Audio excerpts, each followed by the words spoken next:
Section 1. A man wants to find out about taking part in a dragon boat race. Listen to the conversation between the man and the woman and answer the questions.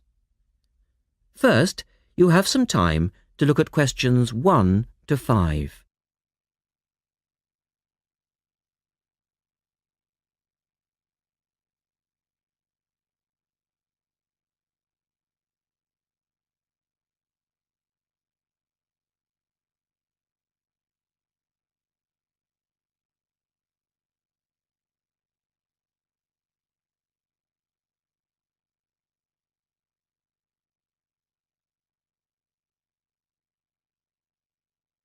You will see that there is an example which has been done for you. On this occasion only, the conversation relating to this will be played twice.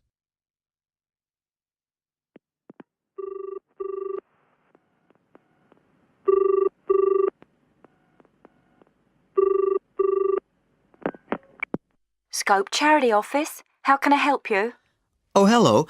I'm ringing about the dragon boat race that you're asking people to take part in. Oh, yes. We still need a few more teams. Are you interested in joining the race?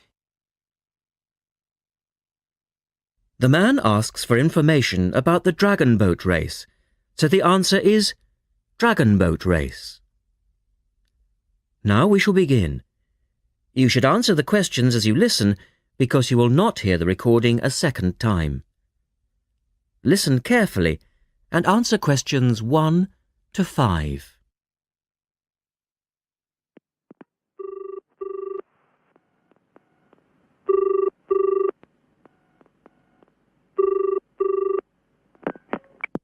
Scope Charity Office. How can I help you?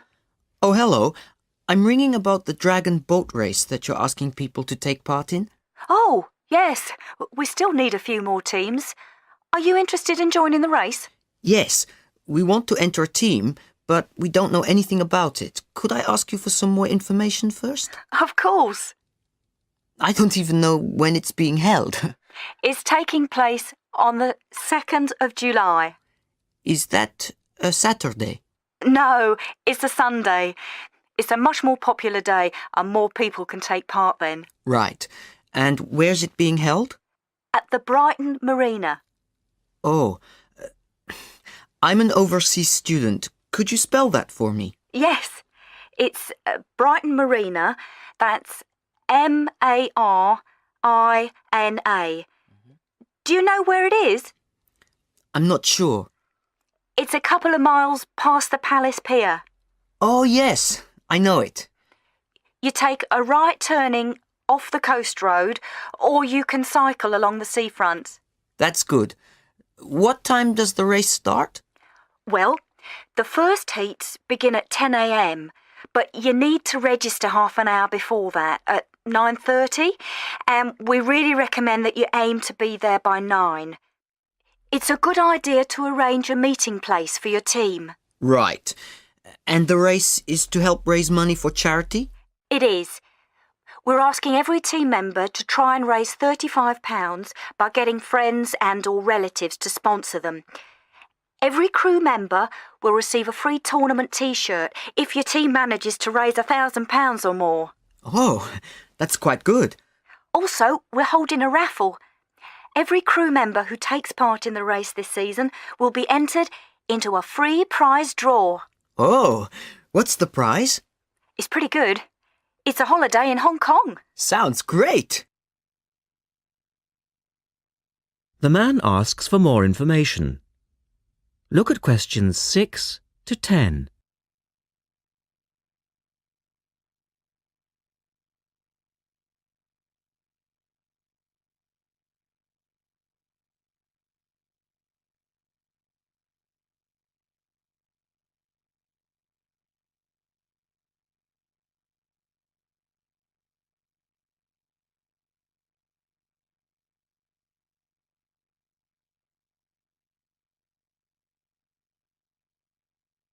Now listen to their conversation and answer questions 6 to 10.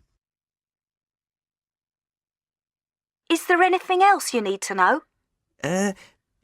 Could you just tell me a little bit more about the teams. Well, you need to have a crew of 20 people for your dragon boat, and you then need to agree on who's going to be the team captain. That will probably be you. Fine. I've got a group of 20 people who are interested.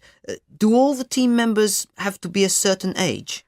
Well, there's no age limit as such, but if you have a team member who's under 18, then they have to get their parents' permission to take part. Yes, that makes sense. It isn't dangerous, but we do have boats that turn over in the water, and for that reason we need to insist that everyone wears a life jacket as well. And you can hire life jackets from us when your team arrives. What do you advise people to wear? Well, most people wear a t-shirt, shorts and trainers. I certainly wouldn't recommend that you wear jeans or boots. In fact, it's a very good idea to bring some spare clothes. Okay. It can get quite cold and wet if the weather's bad, and there's quite a bit of hanging around, especially if you qualify for the semi-finals or the final. I see what you mean.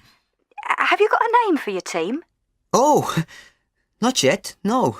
Well, you need to decide on one and then put it on the entrance form, which I'll send you. Oh, okay. So, if you'd like to give me your address, I'll be happy to send details first class. That is the end of section 1. You now have half a minute to check your answers.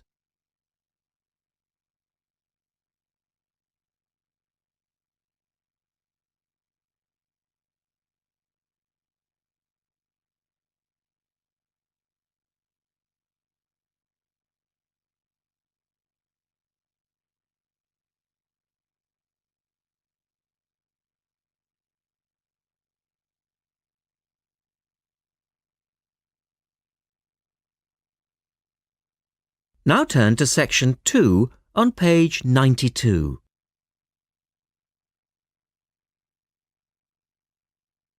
Test 4, section 2. You will hear a talk by a wildlife specialist on a type of bird called a kiwi. First, look at questions 11 to 15.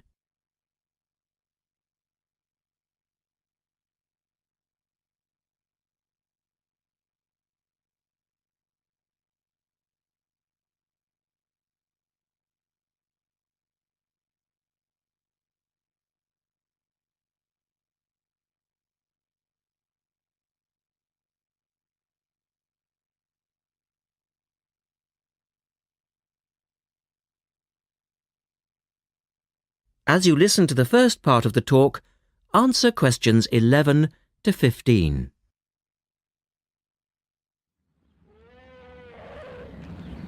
Ladies and gentlemen, welcome to Auckland Zoo on this sunny Sunday afternoon and to our special Kiwi fundraising event.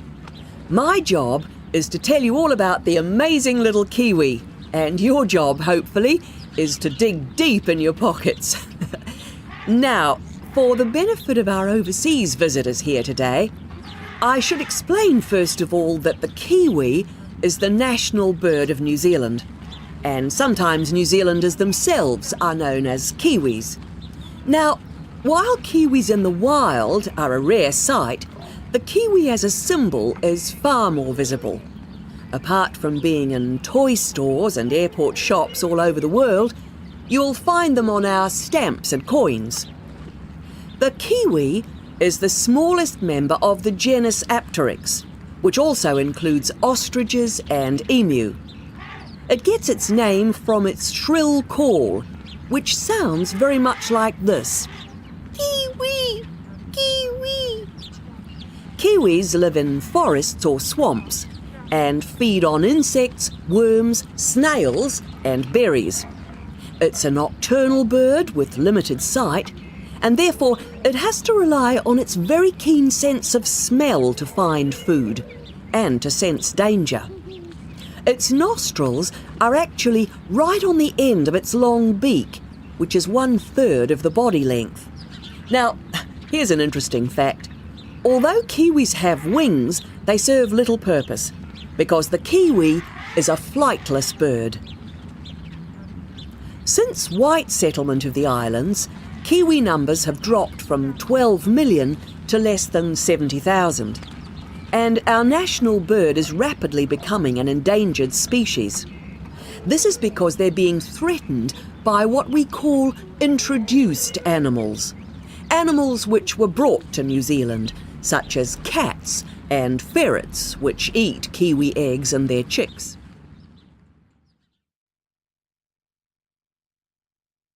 Now look at questions 16 to 20.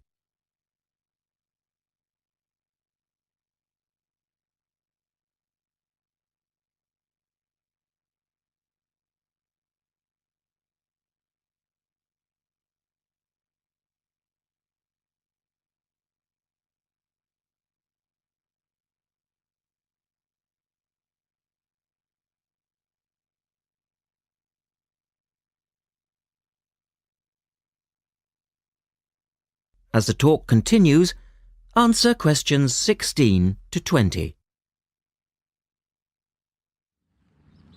And so we have launched the Kiwi Recovery Programme in an all-out effort to save our national bird from extinction.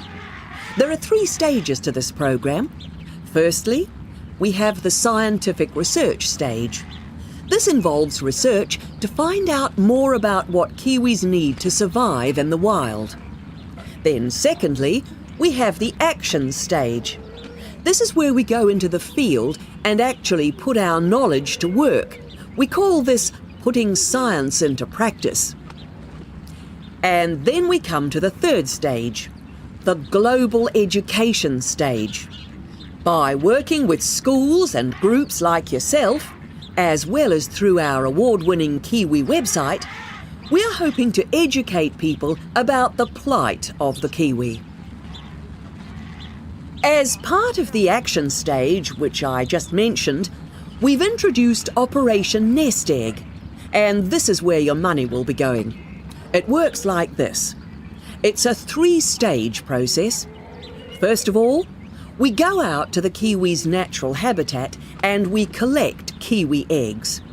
This is the tricky part, because it can be very difficult to find the eggs. Then, in safe surroundings, away from predators, the chicks are reared. Now, this can be done on predator-free islands or in captivity. They're reared until they're about 9 months old, at which stage the chicks are returned to the wild. So far, it's proving successful. And since we started the programme, some 34 chicks have been successfully raised this year, and their chances of survival have increased from 5 to 85%. However, it's not time to celebrate Kiwi survival just yet. About 95% of Kiwi chicks still don't make it to 6 months of age without protection.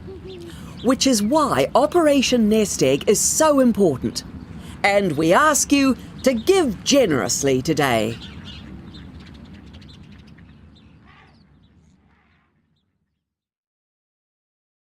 That is the end of section 2. You now have half a minute to check your answers.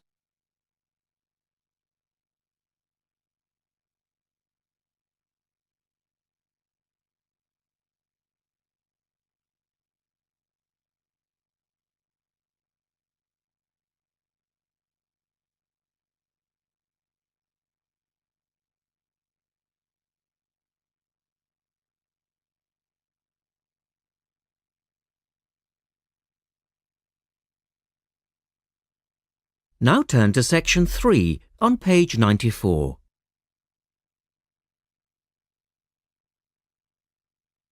Test 4, section 3. In this section, you will hear a discussion between 3 people in a university tutorial. In the first part of the discussion, they're talking about city traffic and the motor car. First, look at questions 21 to 24.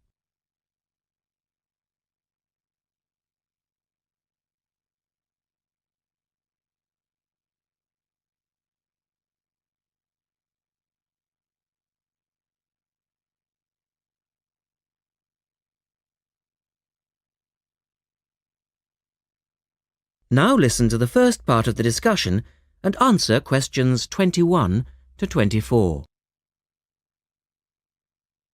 We're very pleased to welcome Professor Isaac Nebworth to our tutorial group today. And he's come to share one of his pet passions with us, city traffic and our Western dependence on the motor car. I believe questions are quite welcome throughout. Thank you. Well, I know you're all very familiar with the superhighway here in Melbourne, but do superhighways automatically lead to super wealth, as our politicians would have us believe? I think not. Can you give us an example of what you mean exactly? Sure. Well, by continuing to encourage this dependence on the motor car, we simply create more congestion and more urban sprawl. And you can see that here in Melbourne, right under your nose. Excuse me, I would just like to say that I feel the sprawl is part of the city. The freeways mean people can enjoy the benefits of living away from the centre on larger blocks with gardens, but still be able to drive back into the city centre for work or entertainment. Well, I'm not convinced that people want to do that. And is our money being well spent? It may be okay for you now, but come back to me in 5 years' time. Let's take CityLink, for example, the new freeway here in Melbourne. Well, I use the freeway all the time. I think it's great. Ah, yes, but it cost $2 billion to build, and you could have gotten 10 times the value by putting the money into public transport. If you give the automobile road space, it will fill that space, and you'll soon find you'll be crawling along your CityLink. But surely you cannot simply blame the car. Some of the blame must rest with governments and city planners. Well, there is an argument, surely, that building good roads is actually beneficial because most new cars these days are highly efficient. They use far less petrol than in the past, and emissions of dangerous gases are low. Old, congested roads, on the other hand, encourage traffic to move slowly, and it's the stationary cars that cause the pollution and smog, whereas good roads increase traffic speeds and thus the amount of time cars are actually on the roads. Well, this is the old argument put forward by the road lobby, but for me it's clear-cut. Roads equal cars, which equal smog. Public transport is the way to go. In the second part of the discussion, the professor talks about public transport in different cities. Look at questions 25 to 30 first.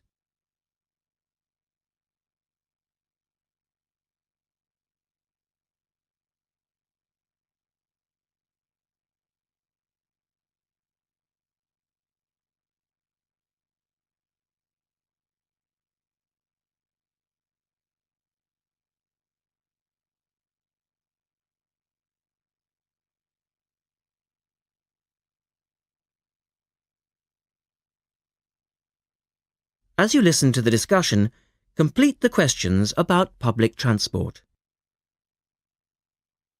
Now, on that topic of public transport, I read somewhere recently that Australia isn't doing too badly in the challenge to increase the use of public transport. Better than America, granted.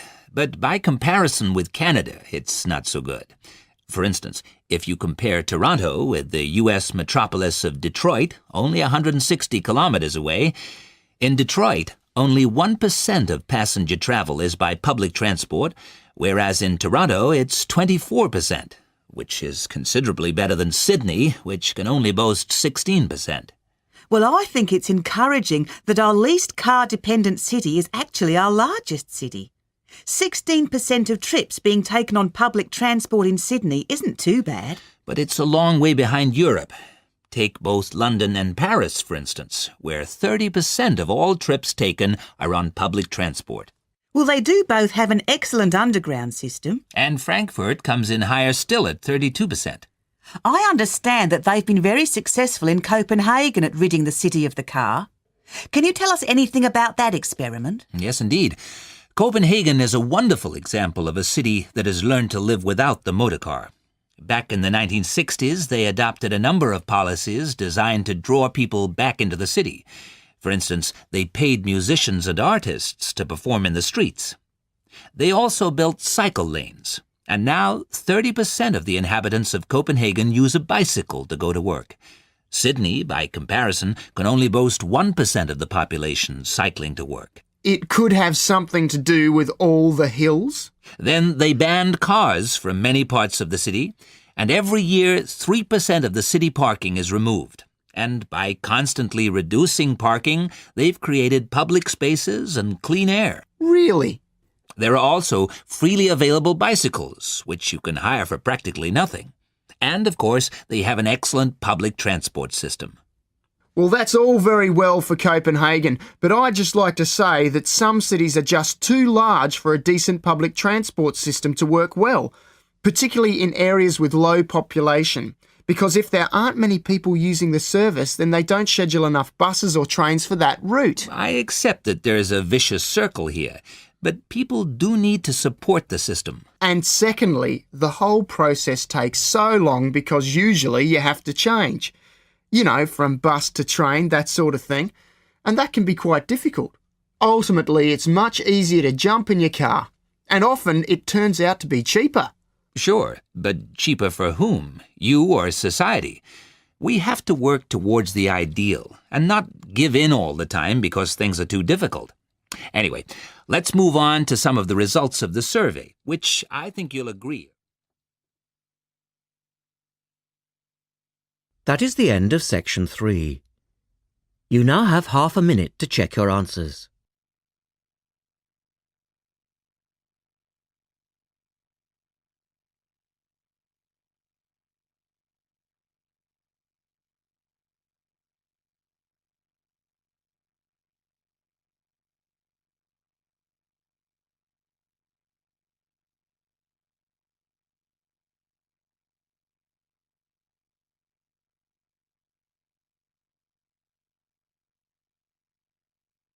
Now turn to section 4 on page 96.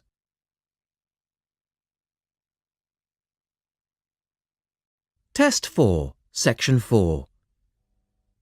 You will hear a lecturer talking about food preservation.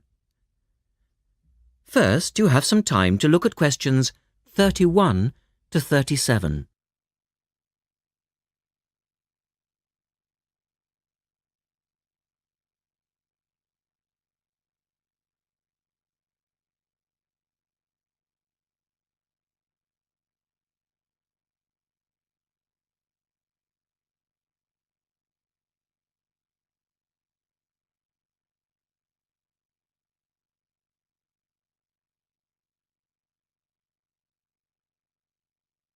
Now listen carefully and answer questions 31 to 37. In today's lecture, I'd like to look at the topic of food preservation and start by asking the obvious question, why do we need to preserve food? Well, apart from keeping it fresh for our daily needs, many foods, such as fruit and vegetables, are only available at certain times of the year, so if we want to be able to eat these foods all year round, we need to preserve them. We also need to preserve food for export overseas to make sure that it doesn't perish in transit.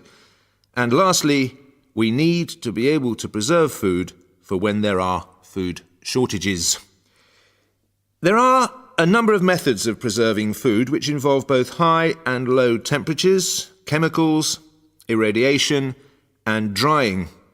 Let's have a look at these in turn. In the 1870s, the French scientist Louis Pasteur showed that microorganisms in food could be destroyed by raising the temperature of the food, a process now known as pasteurization. This involves heating milk to just 65 degrees Celsius for 30 minutes. A new method, the ultra-high temperature, or UHT process, involves heating milk to 150 degrees Celsius for 3 seconds. The advantage of treating milk in this way is that it lasts much longer, though I tend to feel, and I'm sure many of you would agree, that taste is somewhat sacrificed in the UHT process. Tin cans were first used in the early 1800s to store and preserve food.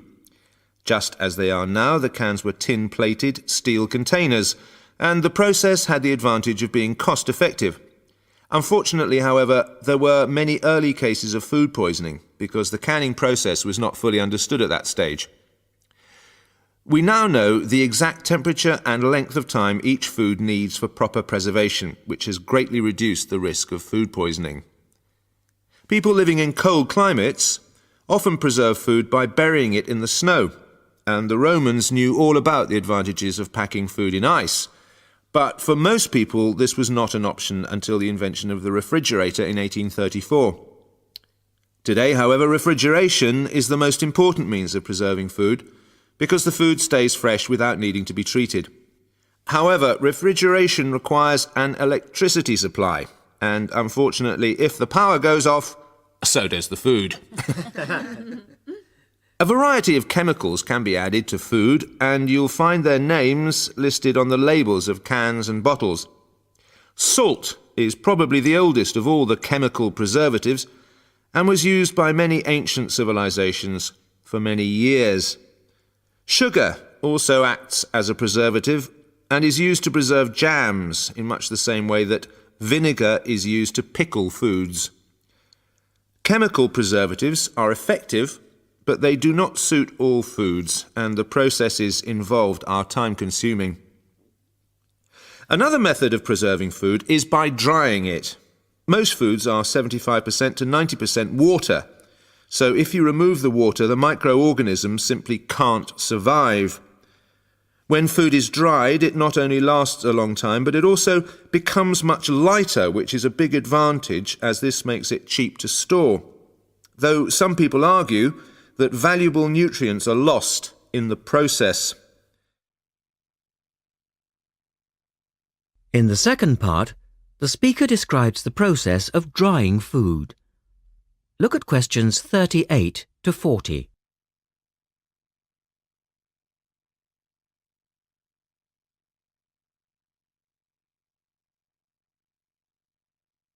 Now listen carefully and label the diagram. Early methods for drying food involved cutting it into strips and hanging it in the sun or over fires. But there are now a number of more modern methods which involve the use of recent technology. One of these is known as roller drying, and it's a highly effective way of making dried foods from liquids, such as soup. Have a look at this diagram to see how it works. Well, first of all, the hot soup is poured in at one end here. The liquid spreads to form a thin layer on a heated belt. The liquid dries as it moves along. By the time it reaches the end of the belt, all the water has evaporated, leaving only dry powder. A blade then scrapes the dried material off the roller and captures it in powder form. All you have to do is add boiling water, and you have your hot soup back again, ready to drink. Another method is called freeze drying, and for those of you who still remember... That is the end of section 4. You now have half a minute to check your answers.